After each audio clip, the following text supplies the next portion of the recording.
Je crois qu'il existe un malentendu au sujet de l'Ecclésio, un malentendu que nous allons essayer de dissiper. Vous aviez 23 ans quand votre premier livre, Le procès-verbal, a obtenu le prix Renaudot, qui confère, sinon une gloire, du moins une sorte de notoriété littéraire. Et les journalistes, c'était en 1963, les journalistes de la presse écrite et de la presse parlée se sont littéralement jetés sur vous, peut-être parce que vous ressembliez davantage à une sorte d'athlète viril qu'à un écrivain français moyen. Est-ce que vous avez été conscient de ce malentendu ou peut-être auparavant, est-ce que vous avez été conscient de l'espèce de choc que représentait pour vous, à 23 ans, le fait de recevoir une distinction de cet ordre? C'est-à-dire le malentendu quand ça s'est produit. Je crois que vous avez raison d'employer ce mot. Quand ce malentendu s'est produit, je n'en étais pas conscient du tout. Parce que je ne connaissais absolument rien du monde dans lequel j'étais lancé. J'étais un petit provincial de Nice qui ne savait absolument rien de ce qui se passait à Paris dans le monde des lettres. J'avais simplement écrit un manuscrit, je l'avais envoyé par la poste. Et j'étais très étonné de tout ce qui a suivi. Je ne pensais pas qu'il pouvait y avoir tant de choses étonnantes qui pouvaient se passer après ça. Je croyais que ça... je n'imaginais pas que ça pouvait se produire comme ça. Alors le malentendu est venu du fait que je n'ai pas su me défendre contre certaines agressions de ce monde snob et littéraire qui existe à Paris. Alors j'ai été soumis à un tas de tortures et j'ai appris petit à petit comment il fallait faire pour s'en échapper, pour s'en sortir. Est-ce que vous considérez que ce soir, il s'agit d'une nouvelle torture ou si je le pensais, je n'y serais pas. Mais enfin, c'est une torture, c'est-à-dire que c'est toujours assez gênant de parler de soi devant des caméras. On se sent toujours un peu maladroit. On se demande un peu pourquoi on viendrait parler de soi et pas des autres. Mais cela dit, enfin, à partir du moment où on accepte d'avoir écrit quelque chose et de l'avoir donné à publier, c'est qu'on a l'intention de dire quelque chose aux autres. Et pourquoi pas le dire avec des mots et assis comme ça, devant une caméra, enfin devant deux caméras. Et d'ailleurs, à partir du moment où on écrit, je crois que vous serez d'accord, c'est parce qu'on a l'intention d'être lu. Et vous avez vous-même écrit dans L'Extase matérielle, qui, à mon avis, est le plus brillant des livres que vous ayez écrits, que vous écriviez vous désiriez être lu par des tas de gens, peut-être par des millions de gens. Alors là, il s'installe peut-être un autre malentendu, parce que il faut avouer que pour le lecteur moyen, il y a dans certains de vos ouvrages des passages qui sont assez rebutants. D'un côté, il y a cette gloire. Le Renaudot, c'est aussi, comme le Goncourt, l'ouvrage qu'on offre à Noël. Et les gens qui le reçoivent et qui le lisent, qui lisent du L'Ecclésio, sont parfois rebutés par certains procédés d'écriture que vous avez employés. Par exemple, il y a un chapitre qui est écrit en morse. Il y a un chapitre qui est écrit dans un langage absolument incompréhensible, un langage qui n'a pas de code. Il y a de temps en temps des inventaires d'objets divers, de prescriptions pharmaceutiques, de descriptions de paquets de cigarettes ou de paquets d'allumettes. Et le lecteur moyen serait tenté de vous demander pourquoi vous avez fait des choses comme ça. Vous me dites tout d'abord le lecteur moyen, et ça, je vous avoue que je ne sais pas très bien ce que... Enfin, j'imagine qu'il existe un lecteur moyen. Comme un français moyen, vous savez, mieux. Oui. Yeux moyens et moyens. Intelligence moyenne, culture moyenne. Oui. Non, mais en fait, c'est-à-dire, tout d'abord, je vous dirais, je ne le connais pas quand j'écris. Il me semble que quand on écrit, on n'est pas du tout conscient. Enfin, c'est ainsi pour moi, du moins. On n'est pas du tout conscient de la personne à qui on s'adresse, des personnes à qui on peut s'adresser. On est conscient simplement du fait, lorsqu'on publie, qu'on va s'adresser à pas mal de gens. On va sortir du cercle de la famille et des amis. On va donc s'adresser à une ville ou un pays ou plusieurs pays ou plusieurs langues, si on s'en est traduit. Eh bien, cela, on n'en est pas conscient au moment d'écrire. Sinon, je crois qu'on ne pourrait pas écrire. Ce serait quelque chose d'impossible. Si on voulait faire plaisir à tout le monde, on ne pourrait pas. Mais ce que vous avez dit ensuite me semble plus intéressant, parce que vous dites, vous parlez du lecteur moyen, et je me suis aperçu, enfin, j'ai pas tellement de contact avec les autres, mais il me semble que il n'existe pas d'homme moyen avec un nez moyen et des yeux moyens. J'ai l'impression que tout le monde est extrêmement compliqué, intelligent et sensible. Enfin, qu'il n'y a pas, cet être que vous semblez indiquer. Qui, je ne dis pas, je ne vous fais pas reproche de dire cela, mais je crois que il n'y a pas cet être qui se situerait, comment dire, je n'arrive pas à dire, dans une sorte d'anonymat. Enfin, il n'y a pas d'anonymat, il n'y a pas de gens qui n'ont pas de nom, il n'y a pas de gens qui n'ont pas de pensée. Tout le monde a quelque chose d'extrêmement profond et individuel, oui, bien sûr. Et alors, je veux dire, c'est pas, je me défends pas, mais je veux dire, on peut très bien imaginer que quelqu'un écrivant des choses bizarres s'adresse à ce qu'il y a de bizarre dans chaque individu et qui peut peut-être arriver à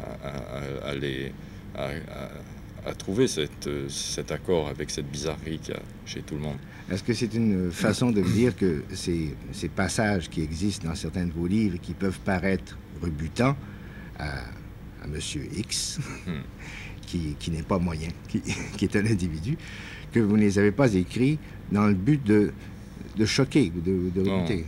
Enfin, de choquer, c'est-à-dire il faut encore comprendre, s'il s'agit de lui faire hausser les épaules ou de lui faire dire qu'est-ce que c'est que cette histoire-là, non, on ne peut pas écrire pour des... Enfin, à quoi ça servirait d'écrire pour ça? Ça serait un divertissement bien futile. Enfin, ça ne vaudrait pas la peine. Il vaudrait mieux, à ce moment-là, se peindre la figure en rouge et sortir dans la rue comme ça. Là on choquerait peut-être plus. Mais il s'agit peut-être plutôt comment dire, de réveiller cette étrangeté que tout homme a en lui. Et là, il s'agit en effet d'un choc. Il s'agit bien d'un choc. Il n'y a qu'un choc qui puisse réveiller un petit peu cette étrangeté. Et je ne dis pas que ce soit indispensable à la société que tout le monde soit étrange, mais il me semble qu'il est indispensable que tout le monde reconnaisse qu'il est intelligent et profond et sensible. Et différent des autres, oui. en quelque sorte. Enfin, intelligent, ça veut toujours dire, ça suppose toujours qu'il y a bête par opposition, mais non. Peut-être que ce n'est pas tout à fait comme ça non plus, on est amené, la société est amenée à produire des individus qui ont tendance à se renier, à nier leur personnalité, nier leur profondeur. Et le propos de l'écrivain peut être alors d'essayer de casser un peu cette carapace qui s'est faite et de retrouver la profondeur. Enfin, je ne sais pas, j'imagine que ça pourrait être ça. Vous avez dit tout à l'heure que, frappé par le choc du Renaudot, vous avez quand même réussi à échapper par la suite aux pièges qui vous étaient tendus et contre lesquels vous étiez absolument sans défense au début. D'ailleurs, ce qui frappe chez vous, dans votre œuvre, c'est l'extrême liberté, au sens le plus noble du terme, avec laquelle vous avez écrit votre œuvre subséquente, qu'il s'agisse de la fièvre, du déluge ou de l'extase matérielle que je signalais tout à l'heure. Vous n'avez pas écrit les livres qu'on attendait de vous. Enfin, vous n'avez pas écrit comme si vous saviez qu'on attendait tel ou tel type de livre. Vous êtes, par conséquent, un écrivain en liberté. Est-ce que vous avez aussi ce sentiment-là? De liberté, non, puisque je ne suis pas... je suis conditionné par les nécessités de l'imprimerie du livre. Mais, ce qui s'est passé, en fait, c'est que je me suis jamais analysé là-dessus en écrivant et que j'ai essayé, je vous disais tout à l'heure que je ne pense pas aux gens pour qui je peux écrire. Et surtout, je n'ai jamais eu conscience qu'on attendait quelque chose de précis de moi. Enfin, quand j'ai eu cette conscience-là, ça m'a paru tellement épouvantable que je l'ai écarté immédiatement. Je me suis enfermé dans ma chambre et j'ai écrit pour oublier. Enfin, donc, pour moi, il s'agissait bien de ne pas reproduire indéfiniment le même modèle de voiture, ou la même voiture en changeant le modèle chaque année, mais de faire ce que j'avais envie de faire. Et je ne me suis pas préoccupé du tout de ce qu'on pouvait... D'ailleurs, je ne le savais pas, en fait. Je vous ai dit, je suis provincial, j'habite Nice et je vais beaucoup plus souvent regarder la mer ou me promener que dans des cénacles littéraires. Enfin, je ne suis pas au courant de ce qui se dit, de ce qui se fait et de ce qui se sous-entend partout. Vous êtes provincial, dites-vous, vous habitez Nice, et vous portez un nom qui n'est pas niçois et qui sonne de façon étrange, au moins à des oreilles canadiennes, Le Clésio. Quelle est l'origine de ce nom-là? Je ne crois pas que ça puisse sonner très étrange aux oreilles canadiennes, c'est un nom breton, et il y a peut-être des Le Clésio d'ailleurs au Canada. C'est simplement, je suis originaire d'un village qui s'appelle Le Clésio en Bretagne, enfin ma famille est originaire d'un village qui s'appelle Le Clésio dans le Morbihan en Bretagne. Mais alors ça, c'était au temps de la Révolution française. Oui, enfin un petit peu avant. Et après cela, ma famille a... Enfin, oui, ma famille, au moment de la Révolution, c'était des réactionnaires, ils ont émigré à l'île Maurice pour ne pas voir la Révolution. L'île Maurice, c'est où exactement? Et l'île Maurice, ça se trouve à côté d'une autre île qui s'appelle la Réunion, dans un archipel qui s'appelle les Mascareignes, ça se trouve près de Madagascar, dans l'océan Indien. Donc ils ont émigré là, ils se sont installés là. Et ensuite, les Anglais ont colonisé l'île et ils sont devenus anglais, ce qui fait que je suis britannique moi-même. Il y a là quelque chose qui ne laissera pas indifférent les téléspectateurs canadiens-français. Vous êtes un francophone et en même temps un sujet britannique. Oui. Et vous êtes né à Nice. Je suis né à Nice aussi. Parce que vos parents y étaient venus, votre père était médecin, c'est ça? Oui, au cours de la guerre, ils ont cherché un endroit où il fasse pas trop froid et où il n'y ait pas trop d'Allemands. Et Nice, c'était un des exemples possibles. Alors ils se sont installés à Nice et je suis né à Nice. Mais est-ce que vous vous sentez vraiment un citoyen de Nice? Est-ce que les Niçois vous considèrent comme un citoyen de Nice, comme un des leurs? Non, pas véritablement. Enfin, ça a été une période assez difficile dans ma vie, enfin le début de ma vie. Donc, parce que je n'avais pas tout à fait le type physique des Niçois, qui sont plutôt brachycéphales et bruns. Et je n'avais pas l'accent niçois. Vous ne l'avez toujours pas, d'ailleurs. Non, j'ai toujours pas l'accent niçois. D'ailleurs, on me dit souvent que j'ai un accent hollandais ou quelque chose de ce genre. Par réaction, j'ai dû développer ça. Et ensuite, j'étais dans un milieu mauricien, c'est-à-dire fait de gens élevés à l'île Maurice, mais qui n'aimaient pas tellement les Français là-bas, parce qu'ils n'aimaient pas leur famille, alors qu'ils étaient partis de l'île Maurice en devenant anglomanes. Et tout ça, enfin mélangé, ça faisait une société assez confuse et très, très mal adaptée au milieu, enfin, où elle se trouvait. Et je n'étais pas très, très disposé, enfin, pour devenir un bon citoyen niçois. Est-ce que cette origine a eu chez vous des conséquences dans votre enfance?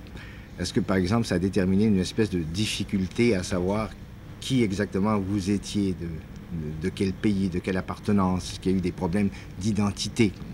Oui, il y a eu même des problèmes de nationalité, parce que actuellement, enfin, il se fait que j'aurais du mal à prouver ma nationalité française actuellement. Ça serait assez difficile. Du fait que je suis né d'un père britannique et d'une mère française, mais dont les parents étaient britanniques eux-mêmes, tout cela venant de l'île Maurice, enfin, j'aurais certaines difficultés. Mais enfin, ça, ce n'est pas tellement grave, c'est des difficultés administratives. Mais en fait, durant mon enfance, j'étais considéré un peu comme un étranger permanent. Je sais qu'au lycée et chez les scouts, enfin, les deux expériences de société que j'ai eues, j'étais le Parisien, parce que pour les Niçois, il n'y a pas pire étranger qu'un Parisien. Donc j'étais le Parisien. À Paris, il aurait été évident que j'aurais été le Hollandais ou... Le Scandinave? Oui, peut-être à rigueur. Et en Scandinavie, j'aurais été le Russe, enfin, tout ce qu'on veut. Je crois que ça a dû être assez... Ça a dû être assez important. Enfin, ça a certainement servi à quelque chose dans ma vie. Ça n'a pas été toujours très amusant, d'ailleurs. Vous m'avez dit avant l'émission que vous aviez commencé à écrire avant même de lire. Vous avez commencé à écrire à un âge très tendre. Très tendre, précisez-le vous-même. Ça, je ne me rappelle pas. Mais vous 5 ou savez qu'il 6 y ans. a des enfants qui apprennent à lire avant d'écrire et d'autres qui apprennent à écrire avant de lire. Enfin, les enfants qui apprennent à écrire avant de lire sont plutôt l'exception. Ah oui, je ne savais pas. Oui. Enfin, l'exception non, mais en fait, c'est, je crois, un plaisir manuel qu'ils ont beaucoup plus qu'autre chose. Je ne crois pas que ce soit un génie extraordinaire. Mais je veux dire, il y a des enfants qui sont plus portés à la contemplation et d'autres plus portés à l'action, au travail manuel. C'est peut-être cela, en fait, qu'il faudrait dire. Bien, j'étais plutôt de ceux qui travaillaient avec leurs mains. Et je crois que je n'écrivais pas, en fait, je dessinais des mots. Et c'était ça, peut-être, qui me plaisait. Enfin, je devais faire des suites de mots qui n'avaient pas trop de signification. Enfin, j'ai commencé à écrire donc des romans vers 5-6 ans. Enfin, c'était à peu près à cette époque-là. À titre purement anecdotique, est-ce que vous vous souvenez du sujet de ces romans que vous écriviez? Il y avait un peu de tout. Il y avait des romans historiques, une histoire du roi Daniel III d'un pays imaginaire. Je devais vers 6 ans. Et puis il y avait un récit de voyage qui s'appelait Un long voyage. Et puis il y avait une sorte de récit aussi de, comment on appelle ça, de Picaro, un roman picaresque qui s'appelait Au radis noir. J'ai d'ailleurs inséré après dans un de mes livres parce que je trouve que c'est vraiment ce que j'ai fait de mieux. Il y avait des histoires aussi, enfin une sorte de conte de fées, des choses de ce genre. Enfin, il y avait un peu de tout. Par la suite, est-ce que vous avez lu beaucoup en comparaison aux autres enfants? Je sais pas trop ce qu'il y en est pour les autres enfants. Enfin, je crois que je ne lisais pas du tout pendant que j'ai cette période où j'écrivais. Au lieu de lire enfin, des livres, je les écrivais en quelque sorte. Et c'était un grand plaisir pour moi. Et je me souviens que le grand plaisir aussi était d'en faire des livres. C'est-à-dire de les relier, de les coller et de mettre de la colle derrière pour coller la couverture et tout ça. Enfin, le livre avait quelque chose. Sans doute j'étais contaminé par mes parents qui aimaient, enfin ma mère aimait beaucoup lire. Mais je n'ai commencé à lire vraiment que beaucoup plus tard. Enfin, je crois que je suis arrivé à l'âge de 18 ans sans avoir lu tout ce que tout le monde a lu peut-être à 15 ans. Enfin, 18-19 ans, j'ai commencé à lire Rimbaud et ces gens-là, je n'avais pas lu avant. Je ne savais pas qui c'était. Je n'avais pas une très, très grande culture, autrement dit. Ce qu'on appelle la culture, oui. Ouais, si, enfin, la culture, c'est-à-dire lire pour le plaisir, ça peut donner de la culture. Ben, pendant cette période donc, où j'écrivais, je ne lisais pratiquement rien. Je lisais peut-être de temps en temps Tintin ou bien Jules Verne, mais enfin, je ne me cultivais pas. Vous avez déjà répondu à une question d'un journaliste au sujet de Jules Verne, que ça avait été l'Iliade de votre enfance. Est-ce que vraiment vous y avez attaché une grande importance? Ouais, c'était là, alors je l'ai lu, et il faut dire que ça peut être assez extraordinaire pour un enfant, Jules Verne. Ça remue tellement de choses, aussi bien des héros de légende grecque que des personnages vraiment comiques, ou bien... Enfin, c'est une sorte de comédie humaine. Je trouve que c'est assez réussi pour les enfants. Alors ça m'avait assez plu. Puis j'ai lu aussi Tom Sawyer, par exemple, aussi ça m'avait assez plu. Vous avez lu beaucoup d'auteurs américains, je crois, ce qui était assez exceptionnel aussi pour les Niçois de votre âge. Oui, mais là, c'était ma mère qui allait les chercher à la bibliothèque municipale. Elle aimait ça. Alors, je lisais ce qu'elle apportait. Et elle aimait les romans américains. Alors, j'ai lu les romans américains. Faulkner, enfin, Hemingway, Steinbeck, ça. Dos Passos. Dos Passos. Et très peu les romanciers français, les écrivains français qui avaient été à la mode, par exemple, dans les années 30. Je pense à Giraudoux, je pense à Giono, je pense à Mauriac, à Duhamel. Un peu Giono, peut-être. Ma mère avait un certain goût pour Giono. Mais enfin, elle m'a fait découvrir, comme ça, à la bibliothèque, un auteur assez extraordinaire qui n'est pas très connu en France, peut-être qu'il est connu au Canada. Il s'appelle Boyer, c'est un auteur norvégien. Non, il est à peu près Johan Boyer. Johan Boyer qui a écrit un livre qui s'appelle Le Caméléon. et qui, à mon sens, est un des grands livres de la... Enfin, c'est aussi fort que Kafka, je crois. Ça, je suis très reconnaissant de m'avoir fait lire ça. Comment réagissez-vous à la question classique qu'on pose aux écrivains, qui consiste à leur demander quels sont les écrivains qui vous ont vraiment influencé? C'est difficile de répondre à cette question, parce que je suis convaincu que les lectures vraiment importantes qu'on a faites quand on était enfant, on les a oubliées et elles sont rentrées en vous. Quand on lit un livre vraiment important, eh bien c'est comme quand on va au cinéma et qu'on voit un film vraiment bon, on rentre dans l'écran, et bien là on entre dans le livre et on oublie que c'est un livre ou on oublie que c'est un film.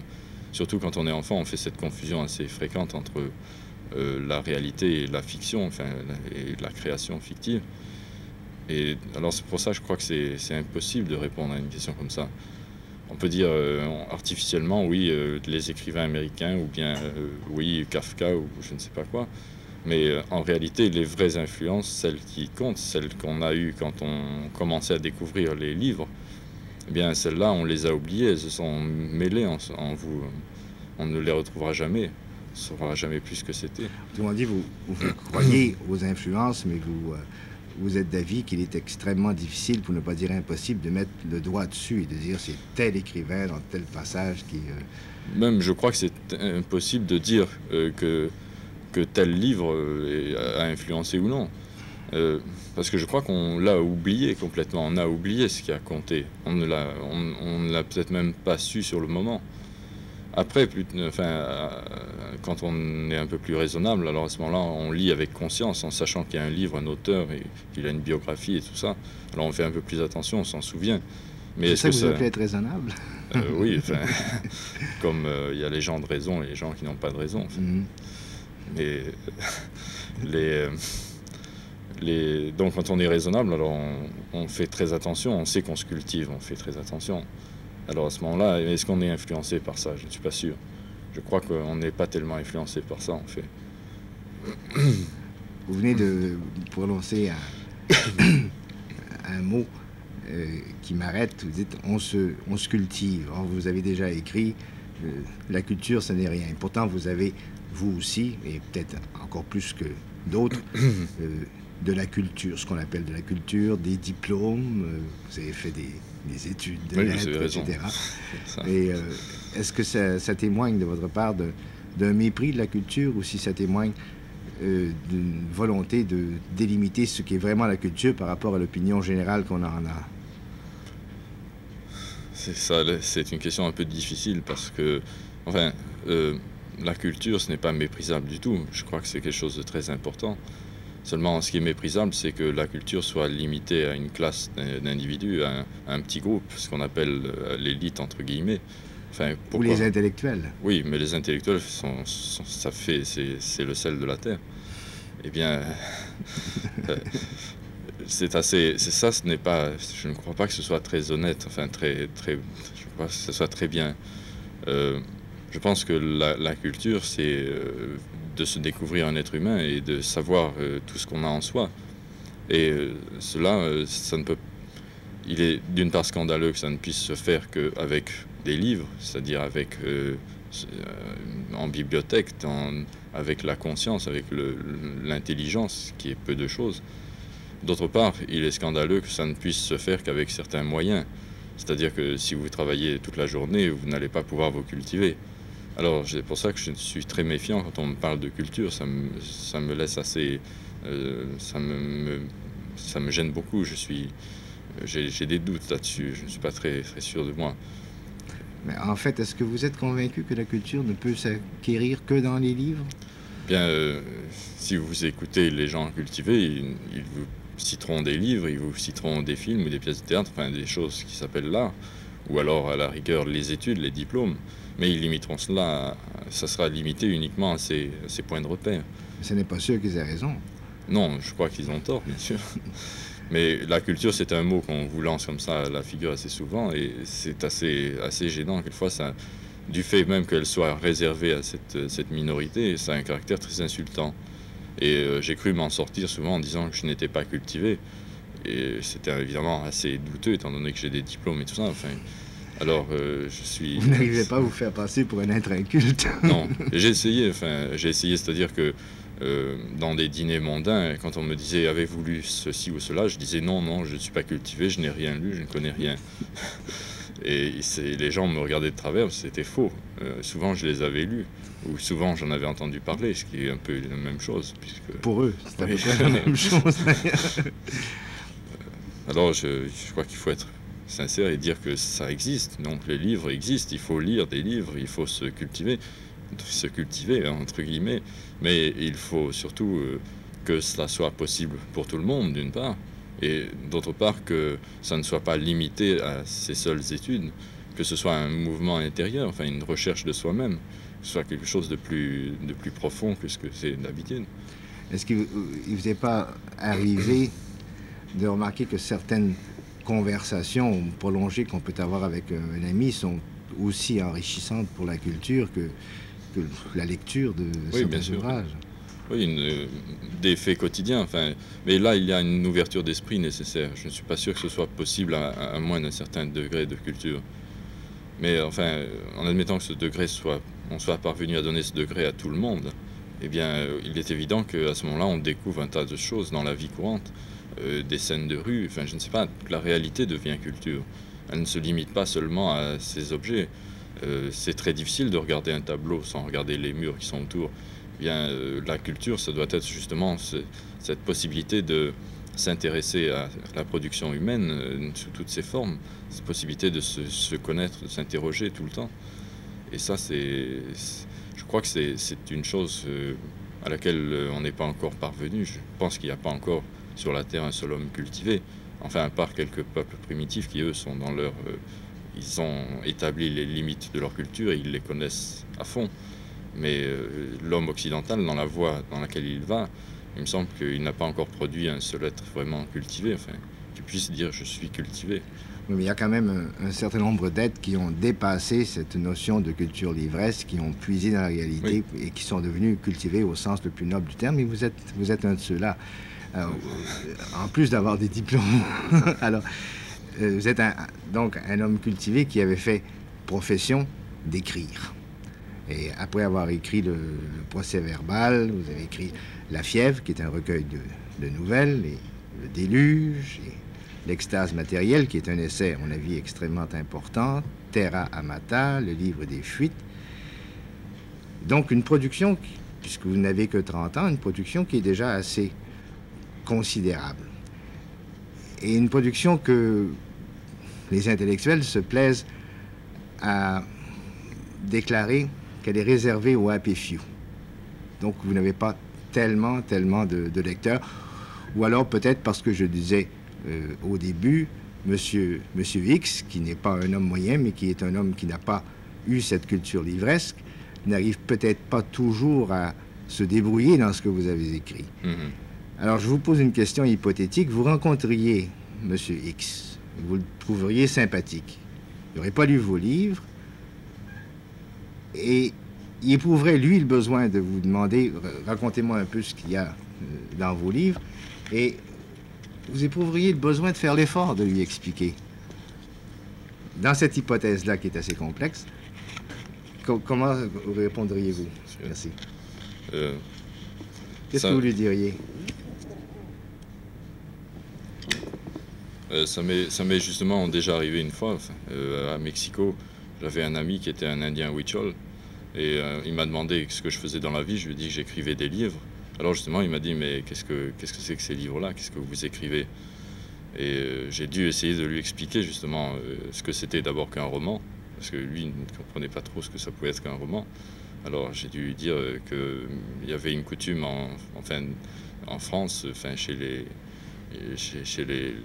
les gens qui n'étaient pas Huichol, d'écrire chacun écrivait une histoire comme ça, et dans cette histoire, il essayait de dire ce qu'il pensait, ce qu'il avait frappé, ce qu'il avait vu dans la vie, comment il comprenait la vie et des choses de ce genre-là.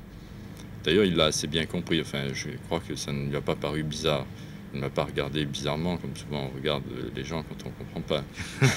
Il a eu l'air d'admettre, mais il faut dire, les Huichols sont des gens très intelligents, ils admettent à peu près tout ce qu'on peut, tout ce qui d'autres gens n'admettraient pas. Enfin, ce que, par exemple, les Européens n'admettraient pas des Huichols. Eux, ils admettent ces choses-là. Et donc je lui ai dit ça, les romans, c'est ça. Par exemple, vous dites, comme vous n'aimez pas parler de vous, eh bien, vous inventez un personnage. Et puis ce personnage il va et vient dans la ville, il regarde ce qui se passe autour de lui, il vit en quelque sorte. Il a une vie. Et dans cette vie, il fait des découvertes tous les jours, des petites choses et des choses plus importantes. Il marche dans la rue, il voit des voitures, il voit des autobus, il voit des avions dans le ciel. Ou bien alors il se promène à la campagne et il regarde le paysage et voilà, il pense des choses. Enfin, c'est ça. Ça, c'est le roman. Je lui ai pas dit que j'avais écrit une sorte de chose qui s'appelle un essai. Enfin, parce que oui, mais si vous lui aviez dit que vous aviez écrit une sorte de chose qui s'appelle un essai, il y a allusion évidemment à l'extase matérielle. Et si vous avez demandé, ben, expliquez-moi ce que c'est qu'un essai par rapport à ce que vous appelez un roman, est-ce que vous auriez répondu? Ben, j'ai eu d'ailleurs à le faire. J'étais en visite chez les Huichols et je dormais avec la tête appuyée sur un livre qui s'appelle Les mots et les choses. Ça, c'est un livre assez épais. Oui. Et un jour, 2 ou 3 Huichols, enfin des adolescents, m'ont demandé de qu'est-ce que c'était. Je leur ai dit, ben, c'était un livre. Ils m'ont demandé de quoi on parlait dedans, enfin, qu'est-ce qu'on pouvait bien y raconter. Alors je leur ai traduit en Huichol avec les mots que je savais. Je leur ai traduit les mots et les choses. Et ils m'ont demandé un peu de leur expliquer de quoi ça parlait. Je leur ai dit que ça parlait du langage, des rapports entre le langage et la réalité. Et ils ont admis assez vite, enfin, qu'il pouvait y avoir en effet des livres comme ça qui soient des théories sur le langage. Et cela en partie parce qu'eux-mêmes ont une civilisation extrêmement faite autour de classements. Je veux dire, dans leur langage, et les mots sont classés par ordre. Il y a les mots pour désigner des choses arrondies, les mots pour désigner des choses vastes, les mots pour désigner des choses éparpillées, etc. Enfin, il y a tout un classement de mots. Donc ça, ils comprenaient bien. Mais en ce qui me concerne, si j'avais eu à expliquer pourquoi j'avais écrit l'extase matérielle, ça aurait été peut-être plus difficile. Il aurait fallu leur dire que j'avais toujours été consterné par les essais. Je me demandais comment on pouvait écrire des essais, enfin dire je pense ceci, je pense cela, ça me semblait extraordinaire qu'on puisse faire ça. Alors j'ai voulu écrire un essai qui soit tout le contraire, enfin qui soit une façon de dire que rien n'est limité au livre, tout déborde du livre. Et avant la vie, avant la mort, il y a tellement de choses que cet instant rapide qu'on appelle la vie, ce n'est pas grand-chose, c'est pas ça qui compte énormément. La société humaine, c'est pas ça qui compte tellement. Les petites idées d'un individu, ce n'est pas ça qui va compter énormément. Ce qui compte, c'est finalement cet ensemble de forces qui forment un univers, un monde ou bien une ville. Ce sont ces ensembles qui sont extraordinaires. Et j'avais essayé d'atteindre donc cette vision totale par le regard de mes 2 yeux. Et c'est les 2 seules choses que j'avais pour regarder. Et je suis donc parti comme ça à l'aventure sans savoir où j'allais.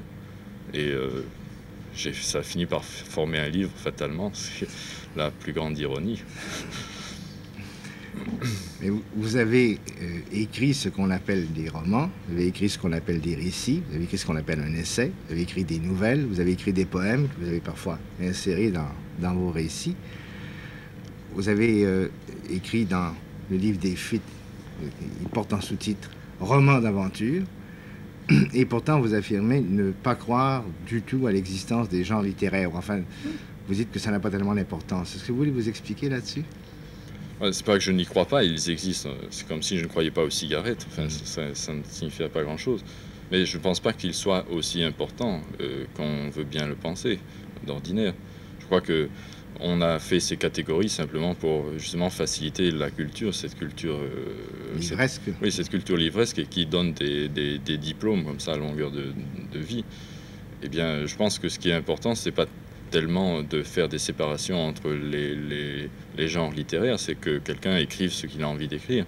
Alors il se fait que s'il n'a pas envie de dire « je »,« moi je », eh bien il le dira « un tel fait ci et ça ». ça ne signifiera pas que c'est un roman pour autant.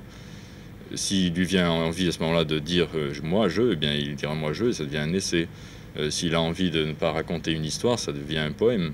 S'il a envie de raconter une histoire, ça devient un récit. Enfin, vous voyez, mais ce qui compte, c'est que tout ça provient d'un individu, d'un cerveau, enfin d'un cerveau, d'un corps, d'un être humain qui écrit, qui fait ce travail de création. De même, ce qui n'est pas important, ce que je veux dire, ce ne sont pas seulement les livres qui comptent. Peut-être que aussi ce qu'il y a entre les livres, ça compte autant. Enfin, faut pas limiter les choses comme ça. Mais quand on a des théories comme celle que vous venez d'exposer, on risque, malgré soi, d'être catalogué par les autres. Les autres qui essaient de comprendre vont chercher dans l'œuvre qu'on a écrite un certain nombre de thèmes qu'ils vont mettre en épingle. Ils vont vous coller un certain nombre d'étiquettes sur le front. Et ça fait partie aussi de la règle du jeu. Un écrivain est obligé de se défendre contre des affirmations comme celle-là, ou alors de les expliquer. On a dit, par exemple, Le Clésio, c'est le poète de la peur de vivre. Comment réagissez-vous à une affirmation comme celle-là? Ça doit être vrai, je pense. Non, enfin, si on le dit, c'est que ça doit être vrai. Je ne sais pas trop comment. Non, ce qu'il y a, c'est que ces étiquettes dont vous parlez, elles servent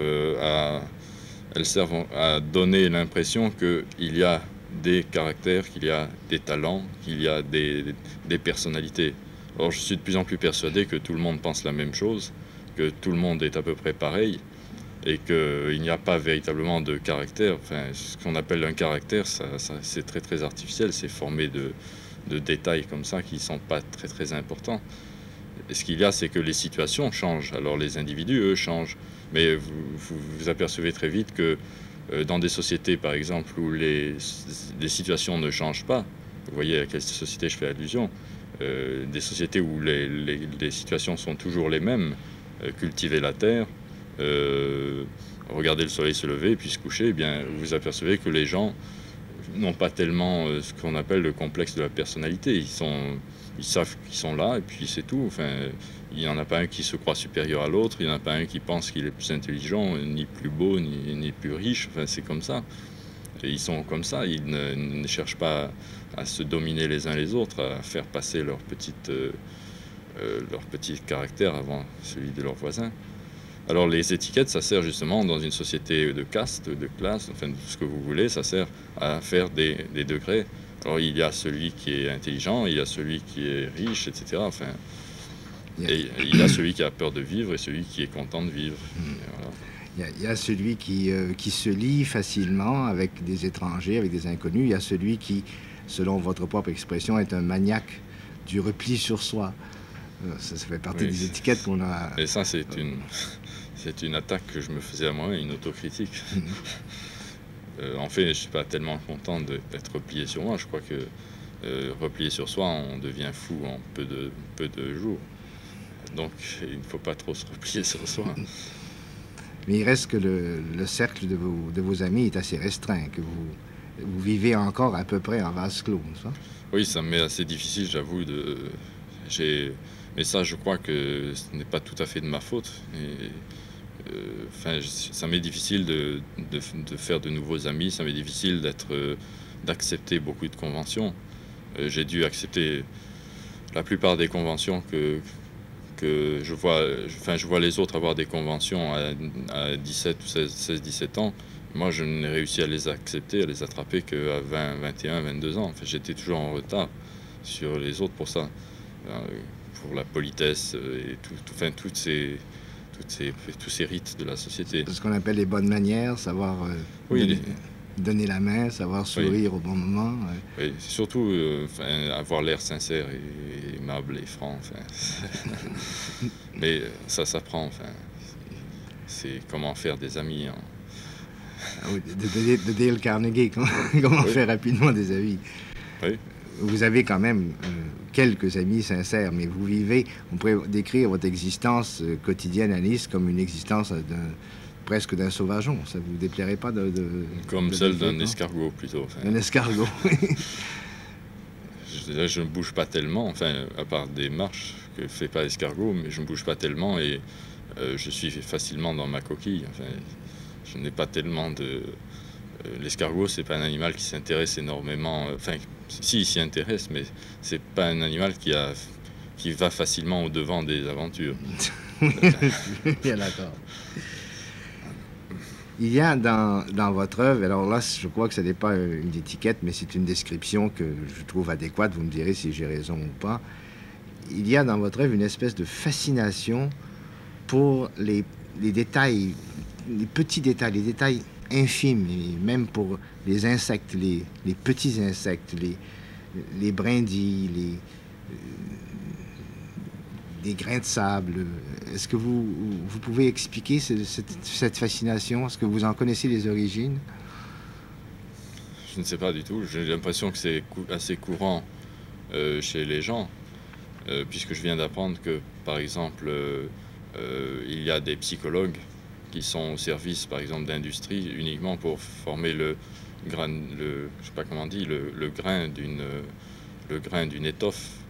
Actuellement, on engage des psychologues qui vont étudier pour faire le tissu qui donne, ou la matière plastique qui donne les grains qui vont intéresser le plus les gens. Donc, je crois que je ne suis pas une exception pour ça. Enfin, ça me semble assez courant. Je crois simplement qu'il y a des gens qui sont plus olfactifs, d'autres plus visuels, enfin, ou plus auditifs. Ça dépend un peu de l'aiguisement des sens. Et il se fait que moi, je suis assez visuel et assez myope en même temps, ce qui fait que je vois les choses d'assez près et je m'intéresse beaucoup aux petits détails des choses. Mais je crois que vous qui êtes un chimiste, vous savez ce que c'est que de s'intéresser aux petits détails. Oui, bien sûr. Et moi qui suis un chimiste, je suis aussi fasciné par la fascination qu'exercent sur vous les termes scientifiques. Et dans votre œuvre, de temps en temps, on retrouve presque des inventaires de termes scientifiques. Oui, ça c'est le langage littéraire est souvent très insuffisant pour arriver à décrire les choses. Je veux dire que celui qui n'emploierait que le langage littéraire, il semblerait qu'il manque énormément de choses, enfin il semblerait qu'il ignore énormément du monde. Et je crois que c'est pas mauvais qu'il fasse appel à des choses extérieures au langage littéraire, comme le langage scientifique ou le langage morse ou le langage des sourds-muets, qui sont des langages autres. Et bien, dans des... Je veux dire, par exemple, s'il avait à décrire je ne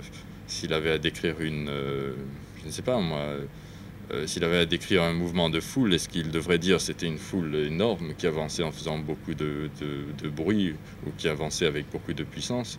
Ou est-ce qu'il devrait dire c'était une foule qui produisait beaucoup de décibels et qui utilisait beaucoup je sais pas, de din, je ne sais pas quel est le terme qu'on emploie.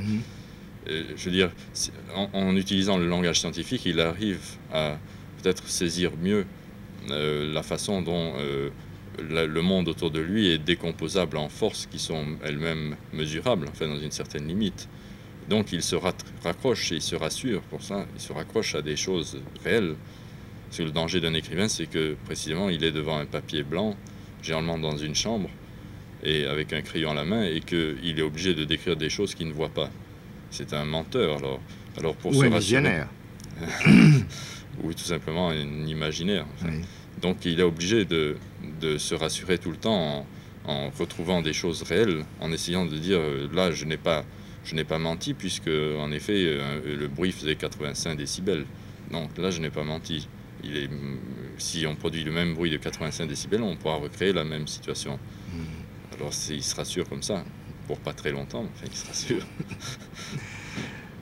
Nous en arrivons presque naturellement aux problèmes qui, au fond, sont des problèmes qui vous intéressent davantage, les problèmes de langage et les problèmes d'écriture.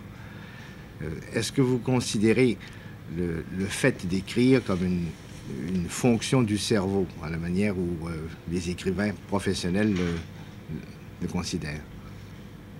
Je ne suis pas très au courant des théories modernes, même anciennes, sur l'écriture. Enfin, il me semble que c'est en une très faible mesure une fonction du cerveau. Il me semble que c'est en une très faible mesure, dites-vous. Oui, je crois que c'est aussi comment dire, écrire, c'est quelque chose d'aussi matériel et d'aussi physique que la danse. Enfin, c'est quelque chose qui demande un effort de la main droite en général. Et je conseille d'ailleurs à tout le monde d'essayer d'écrire de la main gauche et de voir à quel point ceux qui ne sont pas gauchers vont devenir maladroits et à quel point ils se rendront compte que écrire demande un contrôle de tous les muscles de la main. C'est un travail physique extrêmement précis, extrêmement difficile, et que dans ces conditions-là, on ne peut pas dire vraiment qu'il s'agisse d'un travail purement mental. Il y a tout le temps, le corps est tout le temps en action et on se fatigue à écrire. C'est un travail extrêmement précis comme celui de la tapisserie. Enfin, il y a des mouvements pour faire les points, pour faire les barres sur les T, pour faire les accents, ceux qui écrivent en français. Faire les accents, c'est quelque chose faire des accents de la main gauche, c'est très très difficile. Vous disiez d'ailleurs tout à l'heure que lorsque vous étiez très jeune, à 5 ou 6 ans, quand vous écriviez, c'était une façon pour vous de dessiner. Oui, dessiner. D'ailleurs, j'écrivais en couleur et j'écrivais beaucoup en faisant des cercles et des arabesques. Enfin, je n'écrivais pas comme ça en ligne horizontale, mais j'écrivais en carré. Alors là, ça faisait des dessins avec l'écriture. Je crois que on ne peut pas s'intéresser à l'écriture si on n'est pas conscient que c'est aussi une façon de dessiner, que c'est une façon de représenter avec les mots. Et c'est pour ça que c'est pour ça que je mets justement dans ce que j'écris, je mets beaucoup de passages avec des écritures dessinées, enfin, des inventaires ou bien des pages de journaux ou des choses comme ça. C'est très curieux. Au-delà du dessin, au-delà de l'activité manuelle précise que représente le fait d'écrire est aussi une façon de communiquer. Et dans quelle mesure est-ce que c'est un moyen de communication efficace?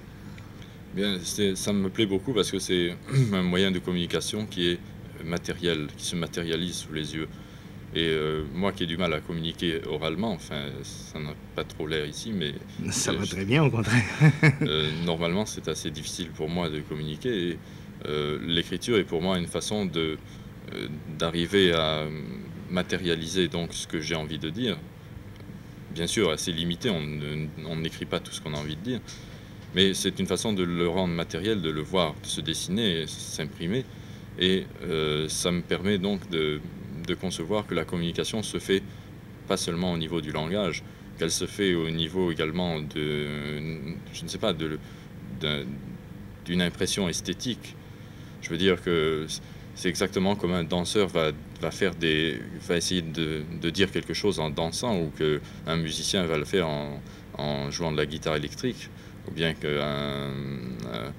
je ne sais pas, un sculpteur va le faire en sculptant des morceaux de bois. Eh bien, il y aura une communication matérielle, une communication qui fait que tout ne va pas être dit dans le langage. Quelque chose va sortir du langage, quelque chose va être extérieur au langage, ou va être un langage plus grand, qui est celui d'une communication universelle, générale, qui se fait au moyen des visions de la vie quotidienne, des objets, des choses réelles. Mais la plupart des gens sont aujourd'hui plus exigeants que cela à l'égard des écrivains. Ils ne se contentent pas de cette forme de communication, même si, à vos yeux, elle peut avoir des aspects très généraux ou presque universels. Ils attendent de l'écrivain autre chose. Ils attendent ce qu'on appelle un engagement social. Est-ce que vous vous sentez, vous, un écrivain engagé? Engagé, ça veut dire... qu'est-ce que ça veut dire exactement, engagé? Ça peut vouloir dire engagé par son éditeur et publier un roman par année. Ça peut vouloir dire conscient des problèmes du Biafra ou du Vietnam. Ça veut dire conscient de la douleur des autres. Vous savez mieux que moi ce que... Mais je crois qu'on a toujours été engagé. Enfin, ça ne me semble pas tellement nouveau. Je crois que tout le monde a toujours été engagé. Simplement qu'actuellement, par les moyens de communication, il se fait que des gens à Toronto vont se trouver intéressés par ce qui se passe à Enugu. Eh bien ça, c'est dû simplement aux moyens de communication. Mais ce qu'il ne faudrait pas, c'est qu'ils oublient ce qui se passe à Toronto même, en pensant à ce qui se passe à Enugu. Mais cela dit, enfin, dans la mesure où ils ne l'oublient pas, il est évident qu'il est impossible de ne pas être concerné par tout ce qui se passe partout dans le monde. Ça, je crois que je ne pense pas que ce soit nouveau. Ce qui est nouveau, c'est que ça s'est étendu. Mais en fait, je veux Et dire... c'est devenu presque instantané aussi. Oui. Ce qui est peut-être nouveau, c'est que c'est devenu obligatoire, paraît-il. Enfin, ça, je crois que, au fond, c'est même pas nouveau. En réalité, il y a toujours tendance à vouloir faire penser aux gens des choses, les obliger à penser des choses, ou les amener à penser des choses, les amener par tous les moyens, des moyens de persuasion psychique, à penser des choses, à réagir comme ça devant telle chose.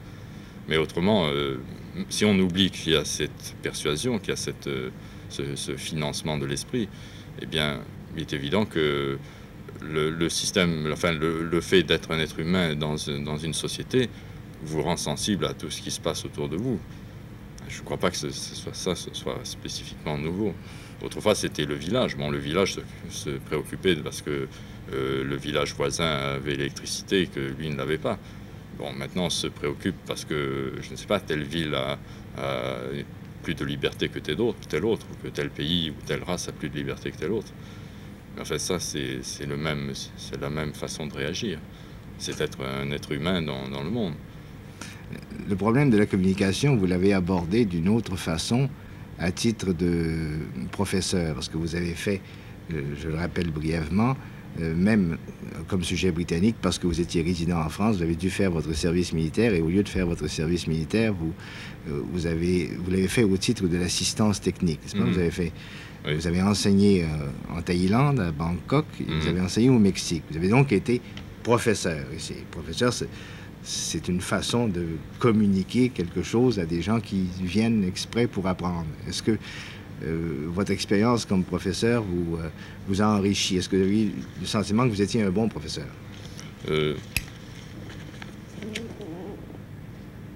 Merci. Non, je crois que j'étais très très mauvais professeur. Mais ça a été pour moi une expérience vraiment bien parce que ça m'a assez... Enfin, je veux dire, ça m'a appris des choses que je ne connaissais absolument pas. Et ça m'a obligé, enfin, j'étais obligé d'être professeur. C'était une nécessité pour moi à ce moment-là. Et ça m'a montré que... ça m'a montré qu'il pouvait y avoir une façon de s'adresser aux autres qui n'était pas celle de l'écriture. Je n'étais pas un bon professeur parce que je ne savais pas faire des cours. Enfin, je n'avais aucun goût pour la hiérarchie, pour le professeur qui est supérieur aux élèves. Je n'avais pas tellement de goût non plus pour la hiérarchie, c'est-à-dire les bons, les mauvais et les moyens. Pour moi, tout le monde était bon, tout le monde travaillait, donc tout le monde était bon. Et je n'avais pas tellement de goût non plus pour les diplômes de fin d'année, enfin, c'est-à-dire ceux qui réussissent les examens, ceux qui les ratent. Ceux qui sont passés avec moi ont tous réussi cette année-là. Mais cela dit, enfin, ça m'a vraiment intéressé. J'ai trouvé que c'était assez bien d'être professeur. Je mentionnais Bangkok, je mentionnais le Mexique, je pourrais parler des autres pays que vous avez visités, y compris des États-Unis que vous avez parcouru. Enfin, vous avez fait autour de 12 000 milles en voiture aux États-Unis. Vous avez beaucoup voyagé pour un écrivain qui habituellement est assez sédentaire. À quoi correspondait ce goût des voyages et qu'est-ce que vous en avez retiré? Ça ne correspondait pas vraiment à une curiosité parce que quand on lit les prospectus, on voit avec désespoir que tous les pays se ressemblent, que tous les gens ont l'air d'être à peu près pareils. Mais c'était pour moi une façon, au contraire, de sortir de Nice, d'échapper à des milieux qui me gênaient un peu, enfin qui m'oppressaient un peu. Alors c'est pour ça que je voyageais en grande partie. Il y a eu donc ces 2 ans de service militaire là où on m'a fait voyager. J'étais envoyé comme un obus à gauche et à droite. Mais les autres voyages que j'ai faits, là, c'était pour sortir de Nice, enfin, sortir de la promenade des Anglais et de tous ce qu'on connaît à Nice. Mais à part de vouloir sortir de Nice, est-ce que vous alliez chercher quelque chose dans des villes étrangères? Est-ce que vous avez retiré un enrichissement quelconque? J'imagine que vous n'êtes pas le genre à aborder les inconnus, à faire des enquêtes sur place, à prendre le pouls de la population. Alors, qu'est-ce que vous avez cherché? Qu'est-ce que vous avez trouvé? Par exemple, aux États-Unis, j'ai vu des choses, des paysages d'une beauté extraordinaire. Enfin, je ne suis pas normalement tellement sensible aux paysages, mais au Nouveau-Mexique, en Arizona, j'ai vu des choses vraiment... Je ne les oublierai jamais, c'était plus beau que du cinéma. C'est absolument incroyable de beauté. Des déserts immenses, des falaises, Enfin, ça m'a appris pas mal de choses. Ça m'a appris quelque chose. Mais autrement, voyager de ville en ville, je ne pense pas que j'en ai retiré un grand savoir. Enfin, les villes, actuellement, vous le savez sans doute, ça se ressemble beaucoup. Enfin, c'est la métropole occidentale qui s'est généralisée. Le voyage qui m'a le plus appris, c'est le voyage en service militaire. Là, j'ai vécu avec les gens. J'ai eu à payer des impôts, l'électricité, le gaz, enfin, me débrouiller. Ça, c'était vraiment intéressant. Et tout ça sert évidemment de matériel plus ou moins conscient pour les livres futurs. Et comme hélas, il ne reste qu'une minute, je vous pose une question bête. Quel serait selon vous, pour vous, le livre idéal à écrire? Je ne crois pas qu'il y ait un livre idéal. Je crois que l'idéal, c'est tous les livres ensemble. Ça serait de pouvoir lire tous les livres. Enfin, ça serait une sorte de livre général. Enfin, imaginons, je ne sais pas, un monstre venant de l'espace et étant capable par la durée de sa vie de lire tout ce qui se fait, tout ce qui s'est fait. Voilà, ça, il lirait le livre idéal. Mais les autres, ils se contenteront des livres particuliers, des livres terre à terre. Terre à terre, c'est une expression qui s'applique parfaitement à un homme qui lui-même marche, vous l'avez dit, et dont presque tous les héros ou les anti-héros de romans marchent eux-mêmes et découvrent pas à pas cette réalité quotidienne qui, lorsqu'elle est vraiment bien assimilée, fait partie intégrante de la culture. Je vous remercie beaucoup. Merci.